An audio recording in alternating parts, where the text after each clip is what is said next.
Ambassador Elena Vasquez had been sitting in the same chair for 6 hours. The negotiation room on Galactic Council Station Harmony 7 was designed to accommodate 12 different species, which meant the temperature was slightly too cold for humans. The air had a faint metallic taste and the chairs were not quite the right shape. Elena had stopped noticing these discomforts months ago. Across the translucent table sat Ambassador Krelthor of the Zerati Collective. He was a large being, nearly 8 feet tall even while seated, with thick gray skin that resembled stone and 4 arms that he used for constant, dramatic gestures. For the past 6 months, the Zerati had been pushing human colony borders, sending mining vessels into clearly marked human territory, and claiming it was all unfortunate mistakes in their navigation systems. Elena knew better. Everyone in this room knew better. The mineral rights to the Kepler 442 system are clearly established, Elena said for what felt like the 100th time. Her voice remained calm and professional. The Terrestrial Survey Corps registered those claims 40 years ago. Your vessels are in violation of the Harmony Accords. Krelthor made a sound like grinding rocks, his species' version of laughter. Your kind hides behind papers and old agreements. The strong take what they need. Perhaps humans are simply too soft to hold what they claim. 2 of his aides made similar grinding sounds. Elena noticed the other species' representatives at the table, the insectoid Cathar and the floating Lumini, exchanged quick glances with each other. There was something in those glances, but Elena was too focused on the negotiation to analyze it. We prefer diplomacy to conflict, Elena replied. That's not softness. That's civilization. Civilization, Krelthor repeated, his translator giving the word a mocking tone. Yes, humans are very civilized. You talk and talk and talk. You file complaints. You hold meetings. He leaned forward, his massive frame casting a shadow across the table. You do everything except act. Elena felt a small pulse of irritation in her chest but kept her expression neutral. She had been a diplomat for 23 years. She had negotiated with hostile governments, mediated civil wars, and once spent 14 hours in a bunker while missiles fell outside. She knew how to control her reactions. We act when action is necessary, she said. So far, we've been attempting to resolve this peacefully. So far, Krelthor said, and that grinding laugh came again. How much patience do humans have, I wonder? One of his aides reached across the table, supposedly to retrieve a datapad. As he did so, his arm swept across the table surface and a container of Zerati ceremonial drink tipped over. The thick blue-green liquid spilled directly onto Elena's data folder and the small wooden box she kept beside it. Elena's hands moved quickly, grabbing the box before the liquid could completely soak it. But it was too late. The liquid was already eating into the wood, leaving dark stains. The box had belonged to her grandmother, who had been a diplomat before her. It had survived 3 wars on Earth and had traveled to 17 different star systems. Oh, Krelthor's aide said, his translator conveying absolutely no sincerity. My apologies. How clumsy. Elena stared at the damaged box. She very carefully set it down on a dry part of the table. She looked at the spreading blue-green stain, at the pitted marks in the wood where the liquid's mild acidity was doing its work. She thought about 6 months of these negotiations. 6 months of border violations. 6 months of mockery and dismissals and deliberate provocations. She set down her stylus with precise care. She aligned it parallel to the edge of the table. She took a slow, deep breath through her nose and let it out through her mouth. Now I'm actually getting annoyed, Elena said quietly. The reaction was immediate and completely unexpected. Cathar, her assistant who had been sitting quietly beside her for the entire negotiation, went rigid. His multiple legs scraped against the floor as he pushed his chair back. The Lumini representative, who had been floating peacefully near the ceiling, dropped 2 feet in altitude and began moving rapidly toward the door. Krelthor's expression changed. The mockery vanished from his face. His 4 arms, which had been casually draped, suddenly pulled in close to his body. His 2 aides were already standing. Wait, Krelthor said, his translator now conveying uncertainty. Ambassador Vasquez, perhaps we should... But he didn't finish the sentence. He and his aides were moving toward the exit. Cathar was already at the door, his insectoid body moving with surprising speed.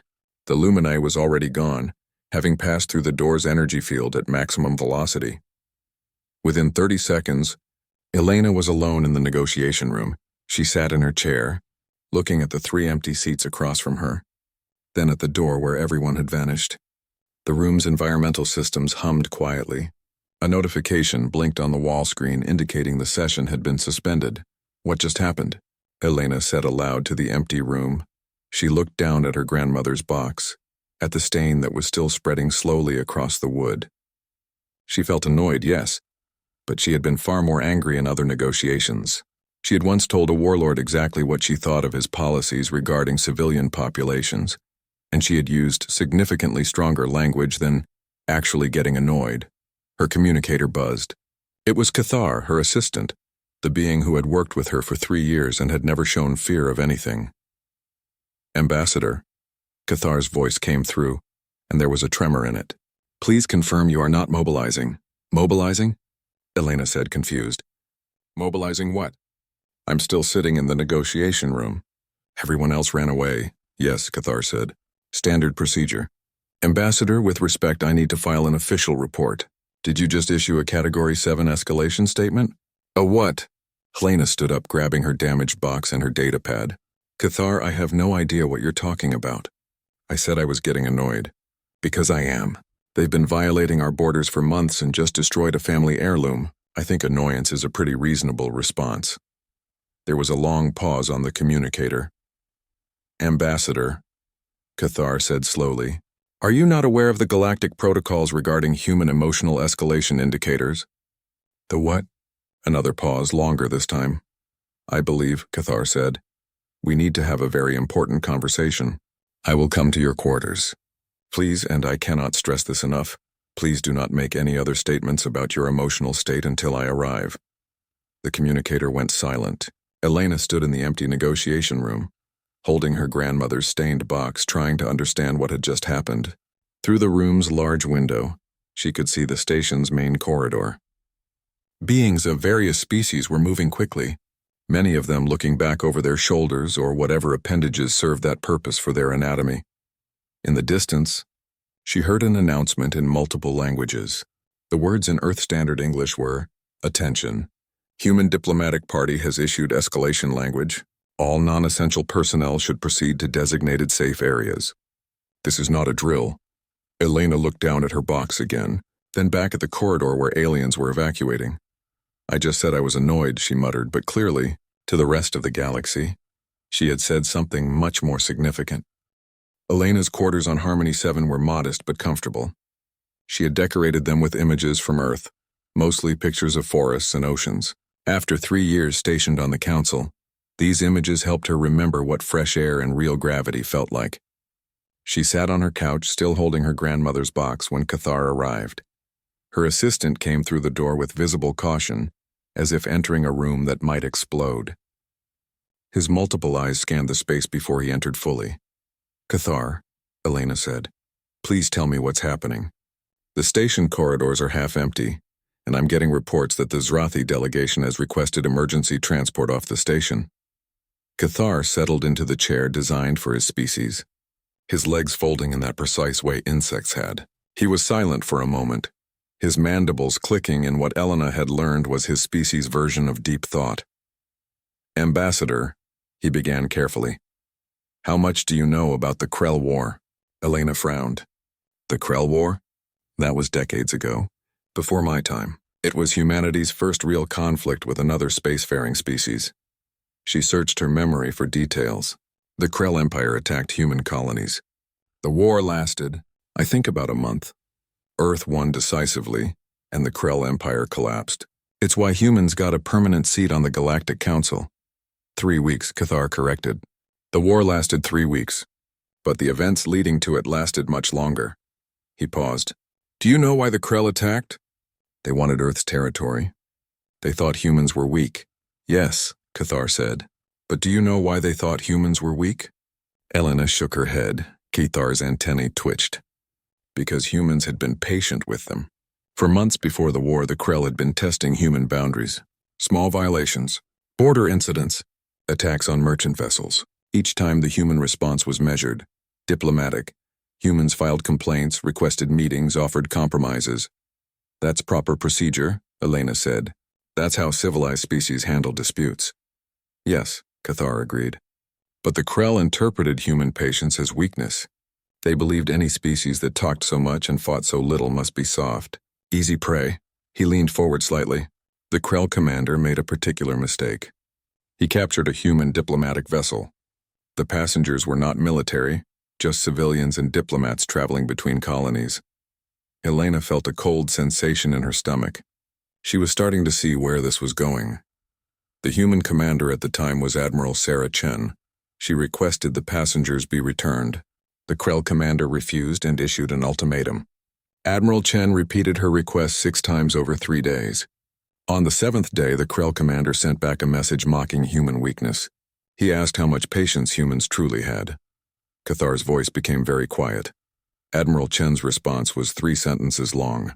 The first sentence accepted the Krell Empire's choice to proceed with hostilities. The second outlined the formal declaration of war. The third sentence was, "Now I'm actually getting annoyed." Elena's eyes widened.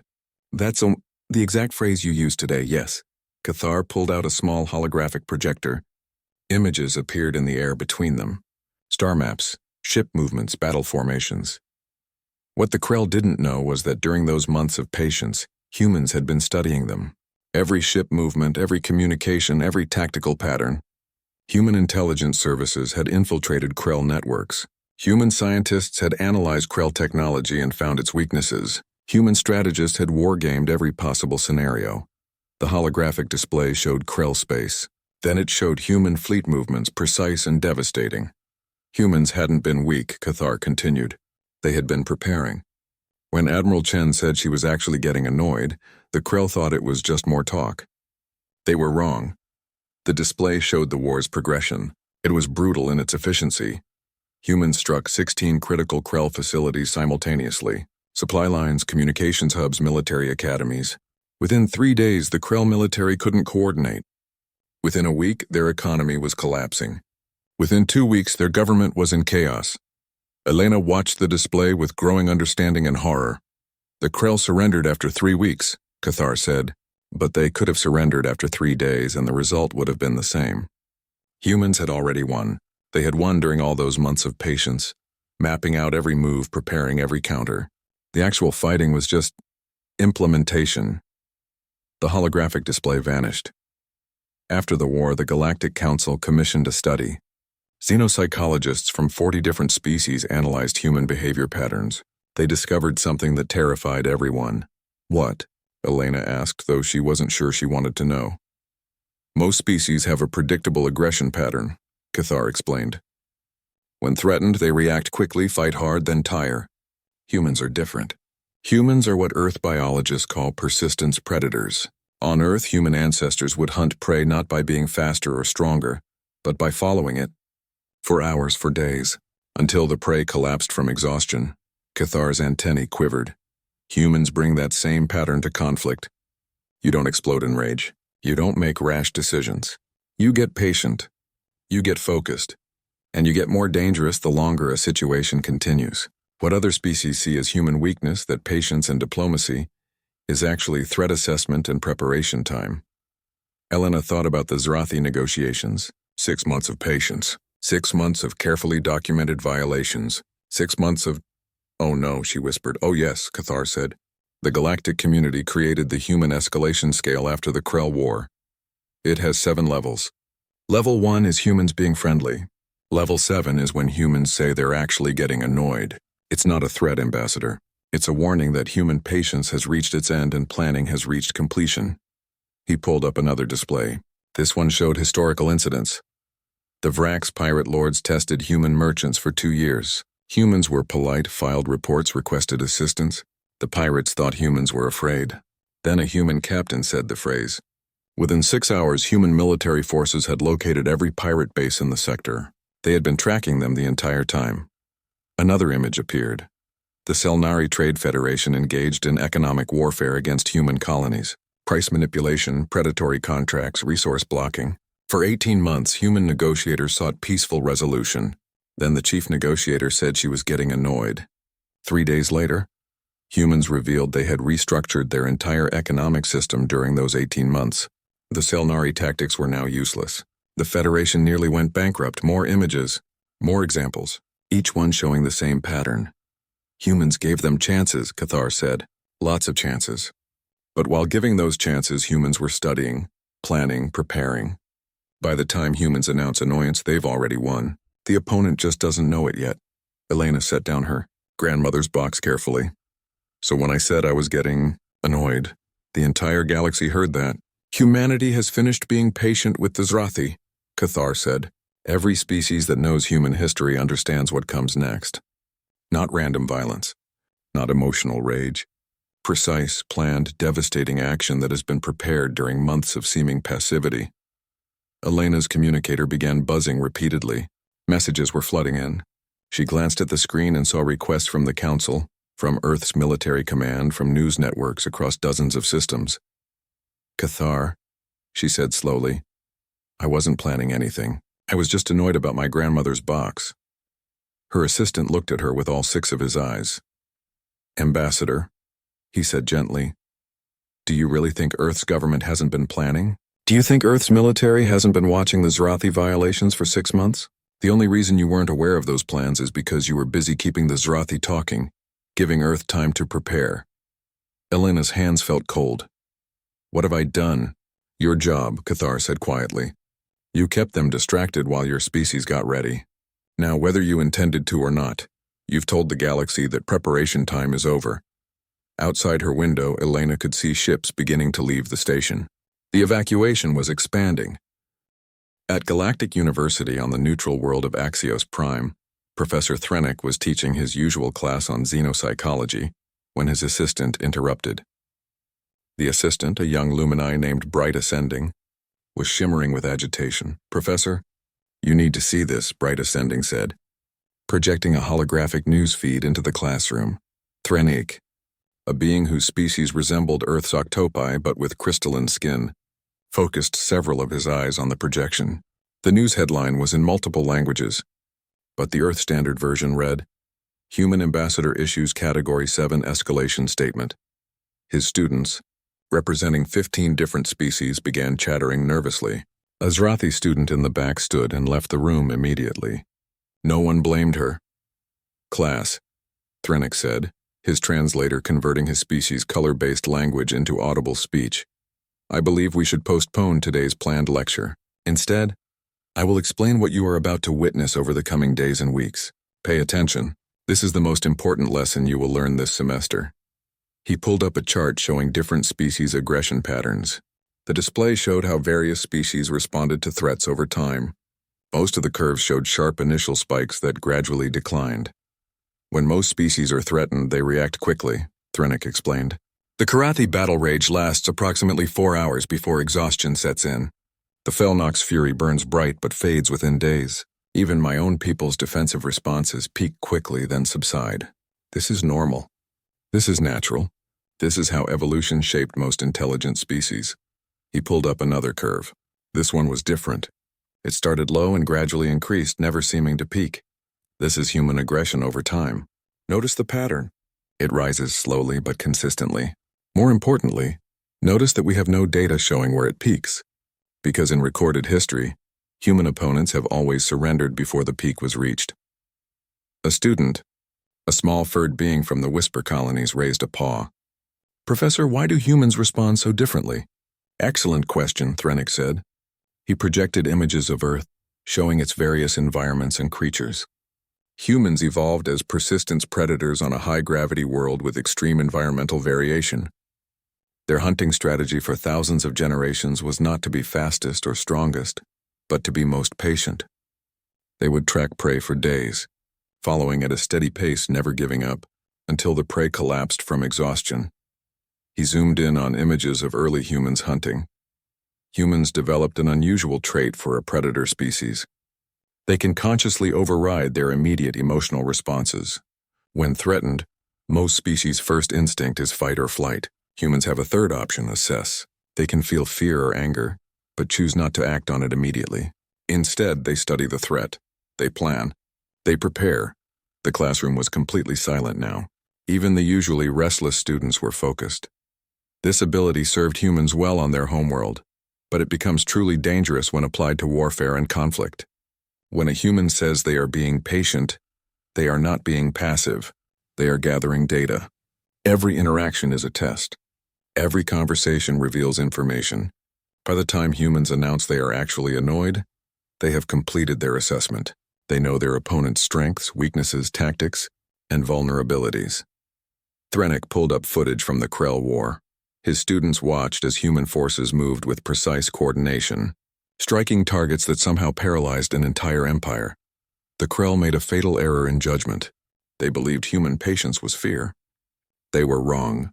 Human patience is preparation time. Let me show you something fascinating. He displayed a comparison chart showing human diplomatic communications over time versus human military readiness. During the 6 months before the Krell War, human diplomatic messages increased in frequency and detail. The Krell thought humans were desperately trying to avoid conflict. But look at this second timeline. During those same 6 months, human military construction increased 400%. Human intelligence gathering operations in Krell space increased 600%. Human wargame simulations ran continuously. The truth became clear in the data. While human diplomats talked, human forces prepared. Humans were not avoiding war, Thrennick said. They were deciding whether war was necessary and, if so, how to win it most efficiently. By the time Admiral Chen said she was actually getting annoyed, humans had already built the fleets, trained the soldiers, mapped the targets, and run the simulations. The Krell had mistaken preparation time for weakness. Another student spoke up, this one is Zerati. But Professor, my people have been negotiating with humans for months. Does this mean? Yes, Thrennick said gently. I'm sorry. If a human ambassador has issued escalation language, it means your people's actions have been deemed unacceptable, and human patience has concluded. More importantly, it means preparations are complete. His communicator chimed. He glanced at it and saw messages from colleagues across the galaxy. The galactic stock markets were crashing. Insurance companies were refusing to cover Zerati assets. 3 neighboring species had just offered Earth full intelligence cooperation. The young Zerati student's skin color had shifted to the pale gray of fear. What will happen to us? Thrennick considered the question carefully. He believed in honesty with his students. If your government is wise, they will surrender immediately and offer full reparations. If they are foolish, they will try to fight. He paused. The Krell tried to fight. Their empire no longer exists. But I want you to understand something important. Humans are not monsters. They do not desire violence. Every conflict involving humans has started when another species mistook human patience for weakness. He pulled up more data, showing post-war situations. Look at the Krell worlds now. They are self-governing again. Their economy is recovered. Humans helped rebuild what the war damaged. The same with the Vrax territories after the Pirate Wars. The same with every conflict. Humans do not want conquest. They want the problem to stop. Thrennick changed the display to show human diplomatic history. Humans give chances, many chances. They prefer peace, but once they decide peace is impossible with a particular opponent, they do not half commit. They finish the problem completely, then they help rebuild. This is the pattern. This is what we have observed for 2 centuries. His communicator was now buzzing constantly. News feeds were showing scenes from across the galaxy. Zerati military units were mobilizing. Human fleet movements were being reported. The Galactic Council was calling an emergency session. Class dismissed, Thrennick said. Not because the lesson is over, but because you are about to witness it firsthand. Watch what happens over the next few days. Watch how humans move. Watch how they communicate. Most importantly, watch how precise their actions are. Every move will have been planned during those 6 months of negotiations. The students filed out quietly. The Zerati student lingered.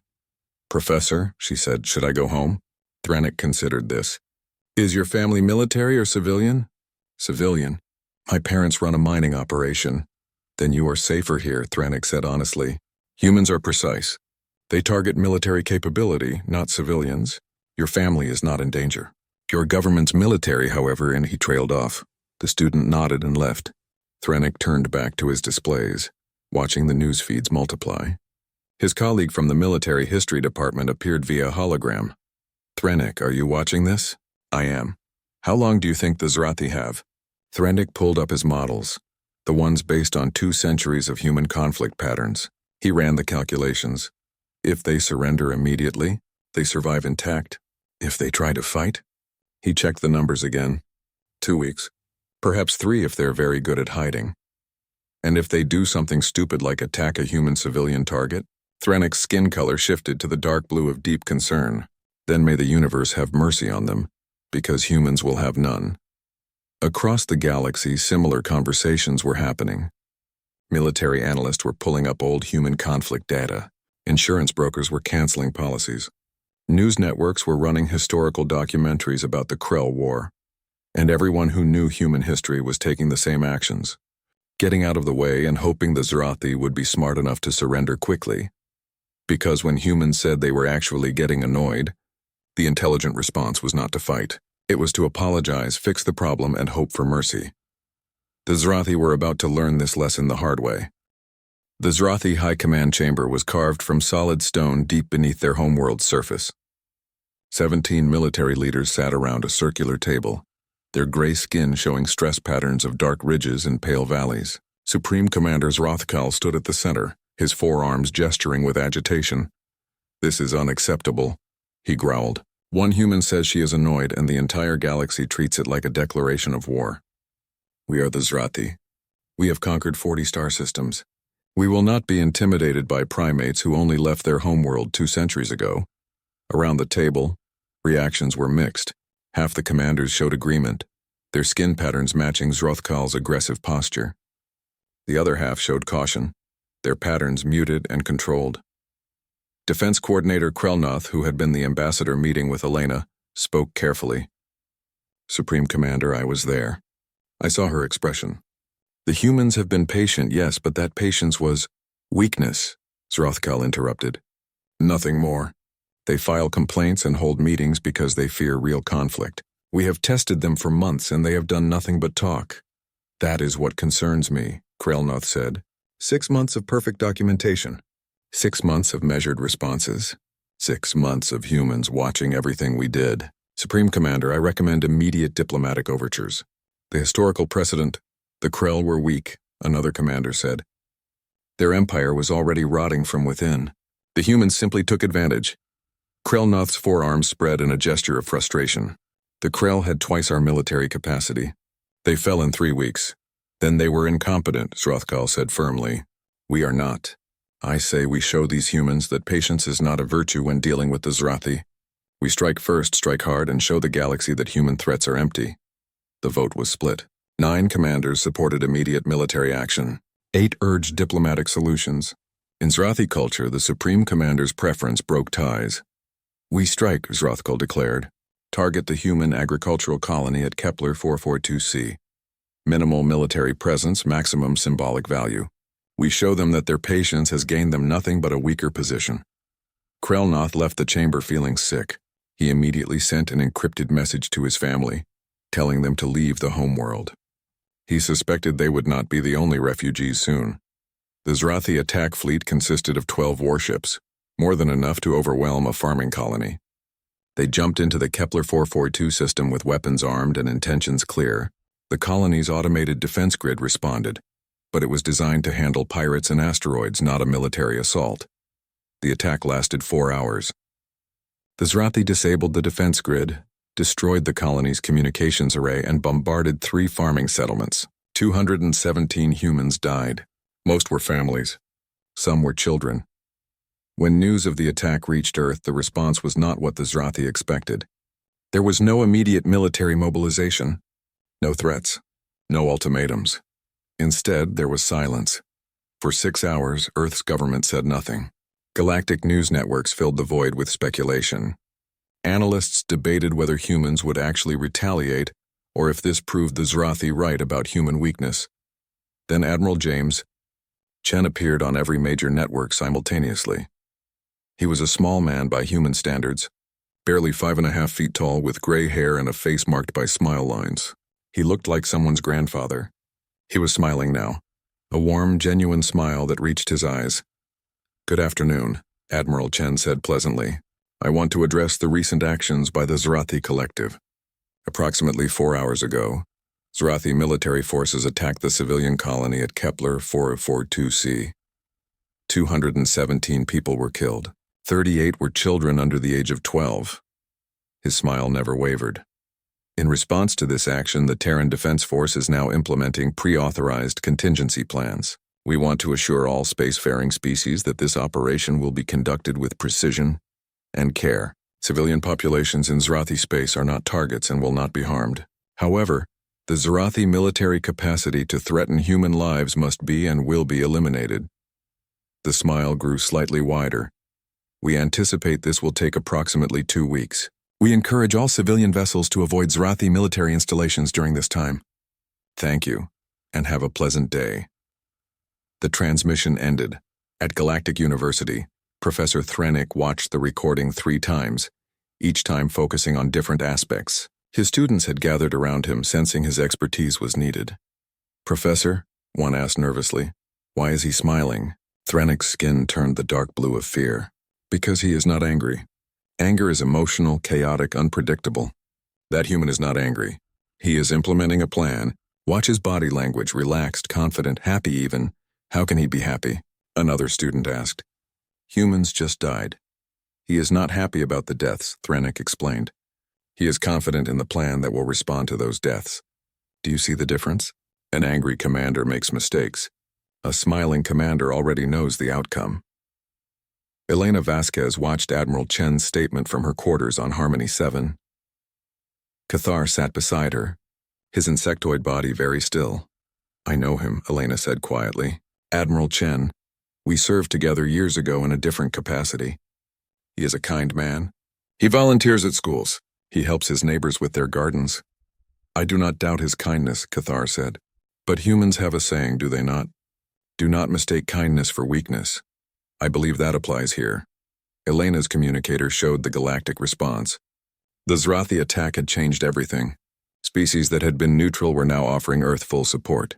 The Galactic Council was preparing sanctions against the Zerati. Most significantly, 3 species that shared borders with Zerati space were suddenly providing Earth with detailed intelligence about Zerati military positions.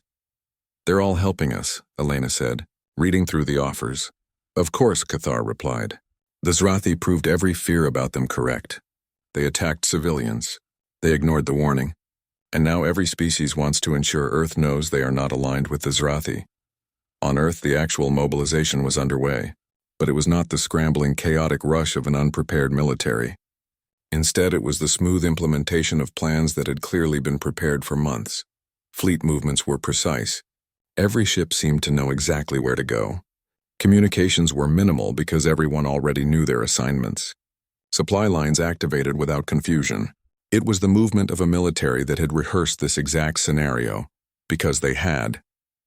For 6 months, while Elena negotiated and documented Zerati violations, Earth's military had been planning. Every Zerati ship position had been noted. Every supply route had been mapped. Every communication frequency had been monitored. Every tactical pattern had been analyzed. The Zerati had been studied like specimens under a microscope. Admiral Chen sat in his command center, reviewing the final preparations. His staff moved around him with quiet efficiency. On the main display, Zerati space was shown in perfect detail. Every military installation marked, every ship tracked. Admiral, his second-in-command said, all fleets report ready. Thank you, Commander, Chen said, still smiling. Please remind all units that civilian safety is paramount. We are not at war with the Zerati people. We are eliminating the military capacity that chose to attack our civilians. Yes, sir. And if they surrender? Then we accept immediately and proceed to Phase 2, rebuilding assistance. Chen pulled up a secondary set of plans, these ones showing post-conflict reconstruction projects. We have engineering corps ready to help repair any damage to civilian infrastructure. Medical teams ready to provide assistance. Economic advisors ready to help stabilize their markets. The commander looked at the reconstruction plans with some surprise. Sir, you planned the rebuilding before the war even started? Chen's smile became slightly sad. Commander, we always plan the rebuilding first. The war is just the unfortunate step required to get there. We do not want to harm the Zerati. We want them to stop harming us. Once they stop, we help them recover. That has always been our way. In Zerati space, Supreme Commander Zrothkal was receiving reports of human fleet movements. The scope of what he was seeing was impossible. Human ships were appearing in dozens of locations simultaneously.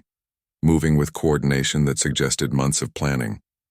How did they hide this from us? He demanded. They did not hide it, Supreme Commander. An intelligence officer reported. They built it openly. We saw the construction. We simply assumed it was normal military readiness, not specific preparation for war with us. Zerati stared at the display showing human fleet positions. They had not just prepared for war. They had prepared for war specifically against the Zerati, incorporating every tactical observation from 6 months of border conflicts. We have made an error, he said quietly. The war lasted 11 days. On the first day, human forces struck 43 Zerati military installations simultaneously. Not randomly, not opportunistically, but with surgical precision. Every target had been selected to maximize military impact while minimizing civilian risk. Ammunition depots were destroyed when personnel were at minimum levels. Command centers were hit with communication-disrupting weapons rather than explosives. Shipyards building warships were disabled, but shipyards building civilian vessels were untouched. The Zerati military tried to respond, but they quickly discovered a disturbing truth. Humans knew where every Zerati ship was. More than that, humans seemed to know where every Zerati ship would be. Ambushes failed because humans anticipated them. Retreats were cut off because humans had already positioned forces along escape routes. It was as if the Zerati were playing a game where the humans had already seen the final score, because they essentially had. 6 months of careful observation had given Earth's military complete intelligence. Every Zerati tactical doctrine had been studied. Every commander's preferences had been noted. The Zerati military was fighting an opponent that knew them better than they knew themselves. On the third day, the Zerati High Command requested a ceasefire to negotiate terms. Admiral Chen, still smiling that grandfatherly smile, accepted immediately. The shooting stopped within hours. The negotiations took place aboard a neutral station. Admiral Chen led the human delegation personally. Supreme Commander Zerati, looking significantly less confident than he had 11 days earlier, led the Zerati. You planned all of this, Zerati said, his translator giving his words a tone of defeated realization. The 6 months of negotiations, the patience, the documentation, all of it was preparation time. Yes, Admiral Chen said simply. We hoped it would not be necessary. We genuinely preferred peaceful resolution, but we prepared for the possibility that your government would choose violence. Why give us so many chances? Zerati asked. You could have struck months ago when we first violated your borders. Why wait? Chen was quiet for a moment, considering his answer carefully. Because we do not want to be at war, he said finally. War is expensive. People die. Resources are destroyed. Families suffer. We avoid it if we possibly can. Those 6 months were not just preparation time for us. They were opportunity time for you. Every day you could have chosen differently. Every day you could have stopped the border violations, respected our territory, engaged in honest negotiation. But you were preparing the entire time, Zerati said. That seems contradictory. No, Chen said gently. It is practical. We hope for the best and prepare for the worst. That is not contradiction. That is wisdom. Ambassador Elena Vasquez, who was also present at the negotiations, found herself understanding something fundamental about her own species. Humans were not naturally aggressive, but they were naturally thorough. The same patience that made them good diplomats made them dangerous opponents. Because patience meant time and time meant preparation, the peace terms were surprisingly generous. The Zerati military would be reduced but not eliminated. War reparations would be paid but structured so as not to destroy the Zerati economy. Most significantly, Earth offered immediate humanitarian assistance to repair damage done during the 11-day war. Zerati looked at the terms with suspicion. Why would you help us rebuild? We attacked you. Because we are not fighting the Zerati people, Chen explained. We were fighting a military and government that chose to attack our civilians. The Zerati citizens did not make that choice. They should not suffer for their leaders' decisions more than necessary. Within weeks, human engineering teams were working alongside Zerati civilians to repair damaged facilities. Human medical personnel treated Zerati wounded with the same care as human wounded. Human economic advisors helped restructure Zerati trade to be sustainable without military expansion. The galaxy watched in fascination. This was the pattern. This was what humans did. They gave chances, many chances. When those chances ran out, they acted with devastating precision, and then once the threat was neutralized, they helped rebuild. 6 months after the war ended, the Galactic Council held a special session. Ambassador Elena Vasquez stood at the central podium, addressing representatives from hundreds of worlds. "I want to explain something about my species," Elena began, "something that I only fully understood recently, despite being human myself. We are not quick to anger. We are not eager for conflict. But please do not mistake our patience for weakness or our diplomacy for fear." She pulled up displays showing human evolutionary history, the same information Professor Threnik had shown his students. We evolved as persistence predators. Our ancestors survived not by being the strongest or fastest, but by being the most patient and thorough. When we hunt, we study. When we plan, we are detailed. When we make decisions, we consider long-term consequences. The council chamber was completely silent. Every representative was paying attention. When we negotiate, we are genuinely seeking peaceful resolution, but we are also learning, observing, understanding. If you negotiate with humans in good faith, you will find us reasonable and fair. If you negotiate with humans in bad faith, believing our patience is weakness, you will eventually discover the truth. Elena thought about her grandmother's box, sitting on her desk, still stained but now carefully repaired. That box had survived wars and peace, representing generations of diplomats who preferred talk to violence. But it also represented something else: the human ability to value things over time, to remember, to prepare. That phrase that caused all this, Elena continued, the phrase about being actually annoyed, it is not a threat. It is not bravado. It is a simple statement of fact. Humans give many chances because we understand that conflicts can be resolved peacefully. But when we say we are actually annoyed, we are communicating that those chances have been exhausted and alternatives have been prepared. She looked directly at the Zerati delegation, where Krelnoth now sat as Supreme Commander. Zrothkal had retired after the war, his career ended by his catastrophic miscalculation. "We do not want other species to fear us," Elena said. "We want them to understand us. We are patient, but our patience has limits. We are kind, but our kindness should not be mistaken for inability to act. We prefer peace, but we prepare for war. This is not contradiction. This is how we survived on our homeworld, and it is how we interact with the galaxy." The council session ended with new protocols being established. The human escalation scale was officially recognized and taught in diplomatic schools across the galaxy. Species learned to recognize the signs, increasing human documentation, unusually specific questions during negotiations. Human military readiness increases during diplomatic talks. These were not signs of impending aggression. They were signs that humans were preparing alternatives while hoping those alternatives would not be needed. 5 years after what became known as the Zerati incident, Professor Threnik was teaching a new group of students. A young alien, recently arrived from a species that had only recently achieved space travel, raised a tentacle. "Professor, I do not understand. If humans are so dangerous, why does everyone want to trade with them? Why do we have diplomatic missions to Earth? Why are they so popular?" Threnik's skin color shifted to warm yellow, the color of satisfaction with a good question. "Because, young one, humans are only dangerous to those who threaten them or their allies. If you approach humans honestly, if you respect their boundaries, if you negotiate in good faith, you will find them to be among the most reliable and generous species in the galaxy. Humans are excellent friends and terrible enemies. The choice of which you encounter is entirely up to you." He pulled up statistics showing human trade relationships, diplomatic successes, and cultural exchanges. Humans were involved in more peaceful initiatives than any other species. They shared technology freely. They provided humanitarian aid without expecting military alliances in return. They were good neighbors. "Humans teach us an important lesson," Threnik continued. "Patience is not the same as passivity. Kindness is not the same as weakness. The capacity for violence is not the same as the desire for it.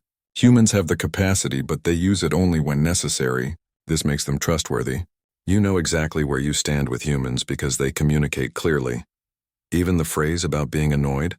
the student asked. "Especially that phrase," Threnik said. "When a human says they are actually getting annoyed, they are giving you one final warning. They are communicating clearly that change must happen. Most species appreciate this clarity. It means humans do not attack without warning. They tell you directly and honestly that their patience is ending. On Earth, Admiral Chen was retiring. He spent his final day in command reviewing reports from the reconstruction efforts in Zerati space. The repairs were ahead of schedule. Economic indicators were positive. Relations between humans and Zerati were now better than they had been before the war. He smiled, that same grandfatherly smile that had terrified half the galaxy. But his staff, who knew him well, understood that the smile was genuine. He was not happy about the war. He was happy about the peace that followed. Thank you for watching and comment for next part.